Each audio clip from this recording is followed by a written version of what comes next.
Al Jazeera podcasts. Today, Cuba is still under darkness as U.S. pressure mounts. Now, for the first time in decades, the regime could be on the brink of collapse. Right now, as President Trump suggests some sort of action could be imminent. As blackouts spread under a U.S. fuel blockade and threats grow, Cuba looks outward. Can new ties break its isolation before it's too late? I'm Kevin Hirten, and this is The Take.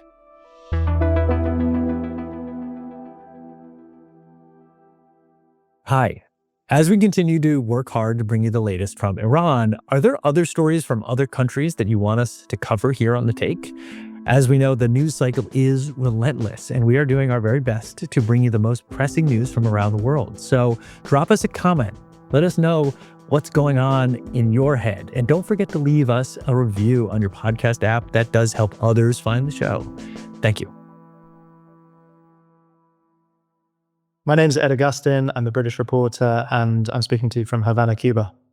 Okay, Ed, welcome to The Take. It is great to have you back. It's been a while since we talked, and a lot is going on. So there's mounting U.S. pressure on Cuba. There's fuel shortages, which are driving blackouts across the island, and the rhetoric is getting increasingly sharp. I want to play you two clips, and then we can discuss. So first one is U.S. President Donald Trump speaking last week. I do believe I'll be having the honor of taking Cuba. And here's Cuban Deputy Foreign Minister Carlos Fernandez de Cosio. He's responding to NBC's Meet the Press. Our military is always prepared, and in fact, it is preparing these days for the possibility of military aggression. We would be naive if looking at what's happening around the world, we would not do that. Video call recording software is extremely restricted in Cuba. So while recording the interview with our guest, our connection failed. So the rest of this episode will be audio only. Ed, this is beyond rhetoric, really. This sounds like two sides who are preparing for war. So what does this look like in Cuba right now? How is it bracing for what might be coming? Well, the Cuban government has told the population to get ready. So this year there has been a National Defense Day. There have been army trainings have been broadcast on television. Citizens have been involved in trainings. And if you turn on the Cuban television at night, you'll see the president of the country, Miguel Díaz-Canel, go to various different provinces and meet with army people dressed up in green military fatigues.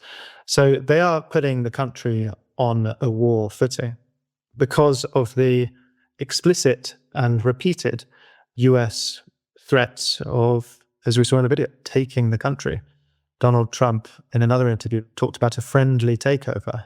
In that same clip where he talked about taking the country, he said, I think I'm quoting from memory, I might get this wrong, but I can free it, I can take it. I think I could do whatever I want with it, to tell you the truth. And so this is a country that's 90 miles away from the United States. It's so close that one amazing woman even swam the distance from Cuba to the Florida Keys. The United States, of course, used military force on the 3rd of January to abduct Venezuelan President Nicolas Maduro. We see what's going on in Iran. And I think the Cuban Deputy Foreign Minister is absolutely right. They'd be mad not to be preparing for a possible military intervention. I mean, that's why countries have armies, after all. We should say that the U.S. has tried taking Cuba before, most famously with the Bay of Pigs incident during the Kennedy administration. It was such a disaster for JFK that no president has tried it since, but it is not 1961.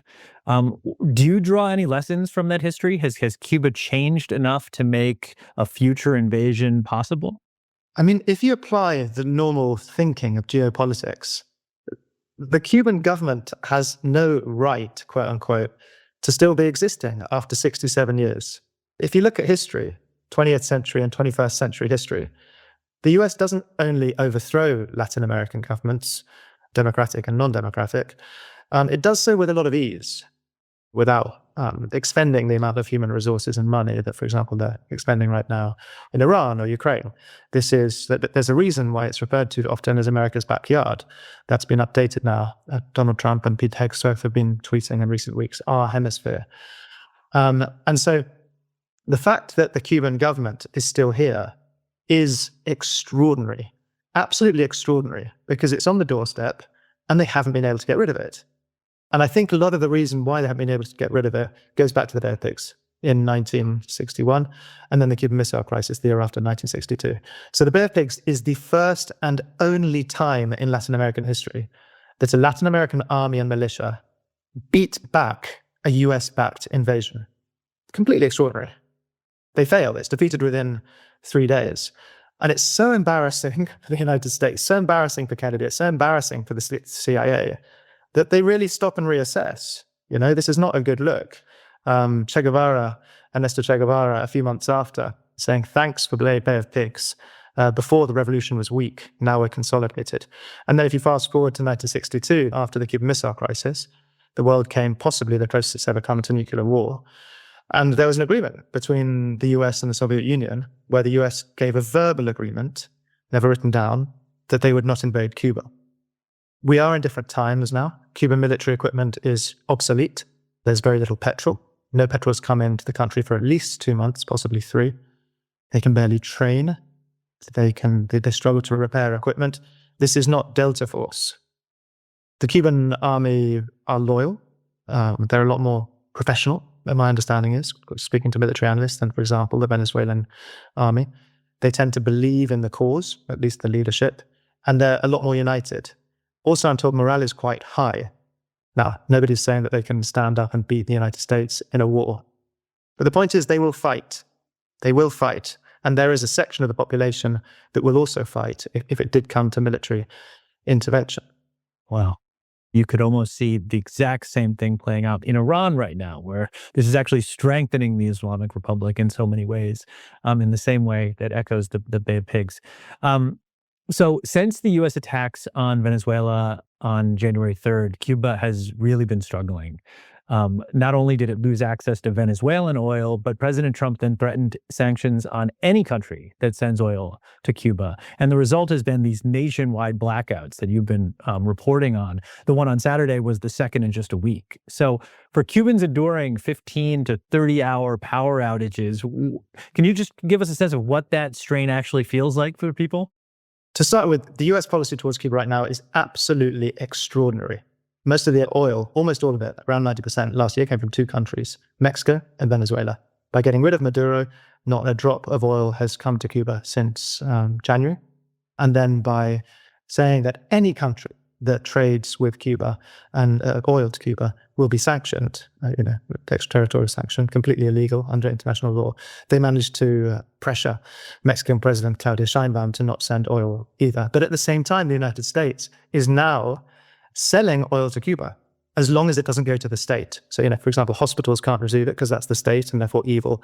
But the wonderful private sector that sells, Panettones and stuff that normal people can't afford, they're allowed to buy it. And so you have this weird policy where they're trying to make Cuba dependent on the United States economically. Yeah. First thing. Second thing that's worth knowing is that this didn't begin yesterday. No country in modern history, at least since the French Revolution, has been sanctioned as long as Cuba has been sanctioned. Those sanctions were ramped up in 2019 under the first Trump administration and then kept in place throughout the Biden administration. And these so-called maximum pressure sanctions, that's how they branded them, aimed at destroying the Cuban economy. And they've succeeded. So the point here is that Cubans are already used to this now. They've lived through 6 grueling years of daily power cuts where it's just the norm that you might have, in Guantanamo, the port eastern province, 2 hours of power a day. That's quite hard to understand in the global north, but Cubans understand it very well, and they're used to it. And it's worth pointing out, sanctions kill, right? There's a lot of academic literature that show that sanctions kill. There was a study, a landmark study in the Lancet Global Health, prestigious peer-reviewed health journal last year, that estimated that around the world every year, sanctions kill over 500,000 people. 500,000 civilians. That's roughly the same death toll as war. And most of those who die are children. And that's what I'm seeing in my reporting as well. So I've been going to various Cuban hospitals, and the Cuban doctors are telling me that the infant mortality rate this year is rising. And it's rising because staff can't get to work because there's no buses. It's rising because cleaners can't get to work. So more children and mothers are getting sepsis. It's rising because prenatals and folic acid are not getting to mothers. Milk is not getting to children. And also there's more power cuts and water.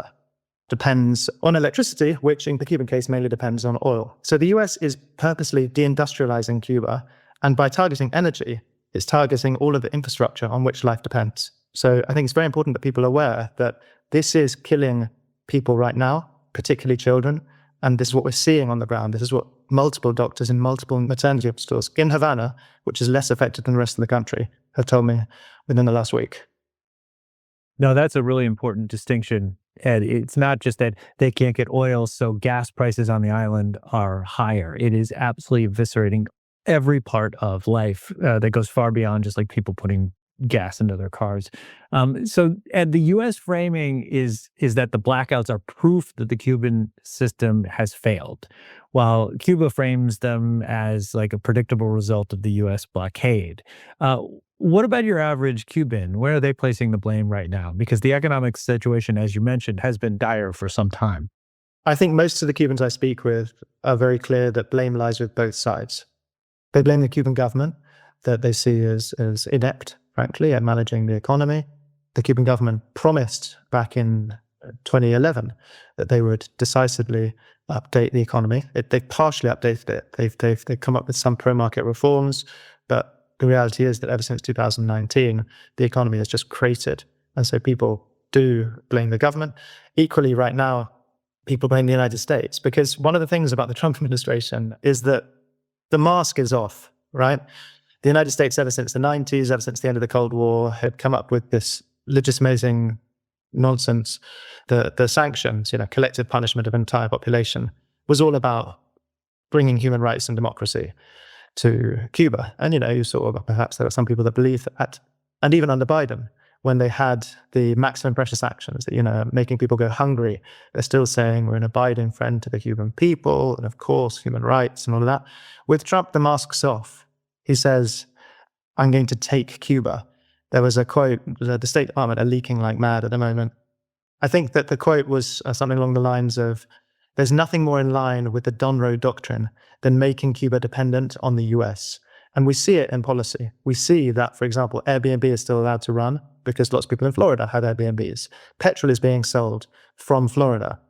Airlines are still going from Florida. And so when Cubans see this, especially because they're nationalists, they think, wow, this is kind of similar to Puerto Rico, because both in rhetoric and in policy, the United States is plainly not letting oil in and saying that they're wanting to do it, not because they want to bring democracy to the island anymore, but because they want to, as President Trump said, take it.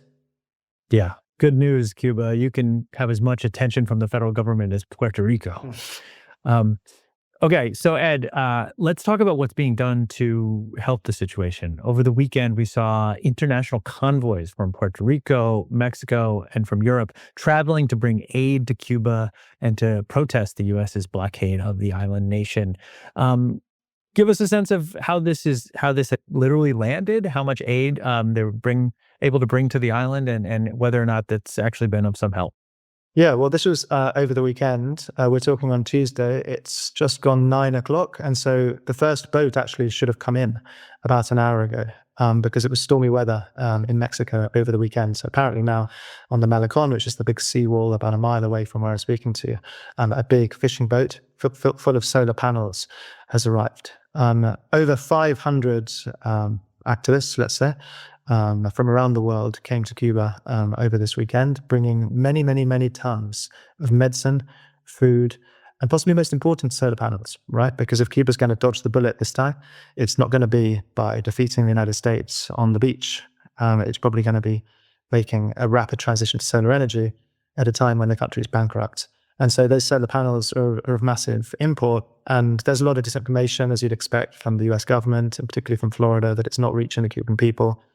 That's a load of bunk. I met activists directly giving food aid and medicine and sanitary equipment to everyday Cubans, but also they're delivering these solar panels to hospitals. And so we're starting to see solar panels go up on local polyclinics and on big hospitals very, very quickly. And so it's a drop in the ocean. Without diesel, without gasoline, it's very, very difficult to really have an industrialized country. But I think that a lot of Cubans found it symbolic, but also Symbolic, but in a good way, right? Because it shows that people care and people are coming. And also there is a significant amount of material aid that they've brought. And they're working with the Cuban government, trying to think through what else can we do? Like which expertise do you need? There are talks between European governments to talk about funding more solar parks and stuff. So it's part of a bigger conversation that's unfolding. And it's not just the world trying to reach Cuba. Cuba is reaching out too, specifically to Cuban Americans.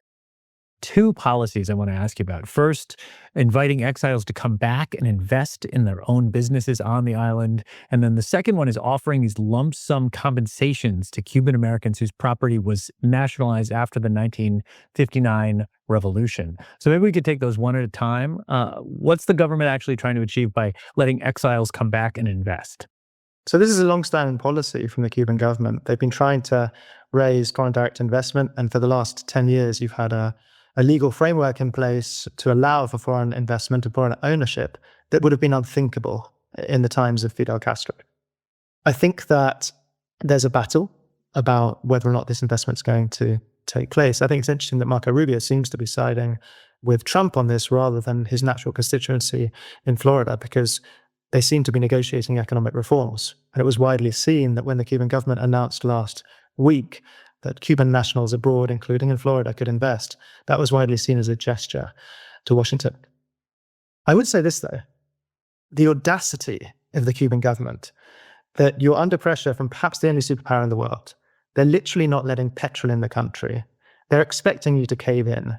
The US media has convinced itself once again that the country is on the verge of teetering on the edge of collapse. It's the cliche they use. Yep. And it takes We've been there before. Been there before. And it takes, and then 2 or 3 months after this happens, the Cubans do a telly thing and say, okay, well, you guys can come and open businesses if you want. I mean, it's an extraordinarily small thing to give them, given the pressure they're under. But we've seen this historically with Cuba. I mean, Donald Trump, when he ran the first time, said that Obama should have got a better deal. Today, the United States of America is changing its relationship with the people of Cuba in the most significant changes in our policy in more than 50 years. And in a sense, he's kind of right, you know? The Cubans didn't give the Obama administration very much. They don't really do power asymmetries. It's pretty clear that they opened up the internet under pressure or, negotiations with the Obama administration. But apart from that, there were no big concessions. The concessions came from the US, sanctions relief. And that's extraordinary. And from what we're seeing so far, under this extraordinary stress, the Communist Party doesn't seem to be bowing as far as we can see. And quickly, just what about the lump sum payments for property? Well, I think we've seen this before, right? So I think the Cuban government's trying to package it probably for Trump so he can sell it as this, best deal ever, what no one else could get. I'm fantastic going into the midterms. But the Cuban government's been offering compensation for nationalized property for decades. So it really would be pittance in terms of what the old, oligarchy, effectively, that lost a lot of property, are asking for. But this is trying to be repackaged and spun in such a way that Trump, who isn't known for his attention to detail, might be able to be convinced that he and only he could do this. So, Ed, you've reported from Havana, families cooking over wood fires, doctors rationing medicine, young people emigrating en masse, wondering really if there's any future left for them in Cuba. Isn't this exactly what the sanctions are designed to do? Make life as miserable as possible to force a change from within or a change from without. So I guess the question is, as we wrap up, is it working? If the U.S. does take Cuba, how would it be viewed? Would it be liberation or would it be the final act in a 60-plus year of economic genocide? I think there's a sector of the population here in Cuba that would see it as liberation. I mean, people are up to their necks in stress. There's hunger. Living through power cuts are just unbelievable. I have friends that get up at 3 o'clock in the morning. They sleep with the light on so that when the power comes on, if it comes on at all in the morning, they can get up and cook on an electric stove that they brought because, of course, there's no gas because of the sanctions. And then they make food for the whole day. There are doctors that do that. There are surgeons that do that. I mean, Cubans are living in unbearable conditions. And so that's definitely the result of what they're trying to do. We know historically, the State Department back in 1960, there was a senior member of staff called Lester Mallory, and he wrote an infamous memorandum saying that sanctions on Cuba should aim to, quote, bring about hunger, desperation, and overthrow of government. So they got the first two, but they haven't got the last bit yet. So historically, that's actually been intent, which is quite significant. But yeah, certainly the classic model of regime change in Cuba from the US point of view has been the pressure cooker model, collectively punish the population and force them to overthrow the government you don't like. The problem with that in Cuba is that there's hardly any organized opposition because they leave. They leave to the States because it's so easy for them to get there and because they're allowed in on preferential visa programs because they're seen as fleeing tyranny. And so that leads to a structural problem in the United States, which is that they've managed to crush the economy and crush people's living standards and to a great extent delegitimize the government. But they don't have an opposition in waiting because they all tend to head to Miami and Spain. And there's a lot of speculation from the analysts that I'm speaking to that they might be going for a so-called Delcy model. That's what the United States might want. In other words, leave the existing government in place, but extract from them reforms so that the US has access to coltan and nickel that Cuba has a lot of, and it's very important, coltan especially for AI. Real estate, obviously of massive interest to Donald Trump, but leave the regime in place. I think that's what we see in all likelihood the United States angling for. And it's quite incredible that Secretary of State Marco Rubio, the first ever Cuban-American Secretary of State, who's dedicated a large part of his career to saying, we will not negotiate with these people, what we need is freedom and overthrow. He's now towing the Trump line. Ed, thank you for coming on The Take. I always learn so much when we talk. Thank you. Enjoyed it. And that's The Take. This episode was produced by Chloe K. Lee with Catherine Nouhan, Tuleen Barakat, and me, Kevin Hirten. It was edited by Alexandra Locke and Sarí el-Khalili. Our sound designer is Alex Roldan. Our video editors are Hisham Abu Salah and Mohannad al-Melhem. Alexandra Locke is The Take's executive producer. We'll be back tomorrow.